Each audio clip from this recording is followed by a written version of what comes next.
Interview కానీ వెళ్ళింది, ఇంకా రాలేదు. ఒకసారి ఫోన్ చేసి ఎక్కడుందో అడగండి. కళ్యాణ్ ఏమైనా చిన్న పిల్లనా అనే వస్తుంది లేదు రాదు. అయ్యో పొద్దున టిఫిన్ చేయకుండా టెన్షన్ పడుకుంటే ఇంటర్వ్యూ కానీ వెళ్ళిందండి. అసలు జాబ్ అన్న వచ్చిందా రాలేదు, ఒకసారి ఫోన్ చేసి అడగరాదండి. నాకు తెలిసి కళ్యాణ్కి ఈసారి పక్కా జాబ్ వస్తుంది, ఎందుకంటే బాగా ప్రిపేర్ అయింది కదా. ఓకే అండి. ఏవండి మాటల్లోనే చెల్లొచ్చింది కదా, ఏమైందో ఏమో.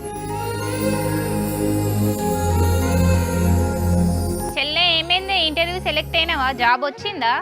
ఎక్కడనే అక్క, మళ్ళీ నా ఇంటర్వ్యూ రిజెక్ట్ అయింది. ఎందుకు పోయింది కళ్యాణి? సరే ఇంటర్వ్యూకి బాగానే ప్రిపేర్ అయినావు కదా. అడిగిందని చెప్పిన బావా, అయినా రిజెక్ట్ చేసిళ్ళు. నాకు ఆచారం అట్లున్నది. చెల్లె పొద్దున్న లేచి దీపం ముట్టించి దేవునికి మొక్కి వెళ్ళినావు కదా, అయినా సెలెక్ట్ కాలేదా? ఏమోనే అక్క, అసలు నా జాతకంలో నేను జాబ్ చేసే యోగం ఉందో లేదో అడిగి చూపించుకోవాలి ఇప్పుడైనా. అవునా చెల్లె? ఏవండి మీకు తెలిసిన గురూజీ ఉన్నారు కదా, ఒకసారి అడిగి తెలుసుకోకపోయారు?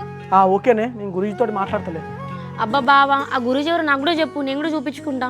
శ్రీ పోలేరమ్మ తల్లి ఆశీస్సులతో రామస్వామి గురూజీ గారు అయితే మనకు జ్యోతిష్యం చెప్పబడుతున్నాడు. ప్రేమ పెళ్లి సమస్యలు, భార్యాభర్తల మధ్య సమస్యలు, గృహ సమస్యలు, కుటుంబ ఆర్థిక సమస్యలు, విద్య ఉద్యోగ వ్యాపార సమస్యలు, సంతాన సమస్యలు, ఇలాంటి ఎన్నో సమస్యలకు రామస్వామి గురూజీ గారు అయితే మనకు పరిష్కారం చెప్పబడును.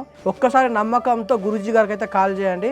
9014434546 ఈ నెంబర్కి కాల్ చేసి ఒకసారి గురూజీతో మాట్లాడండి. మీ సమస్యలకు పరిష్కారం తెలుసుకోండి.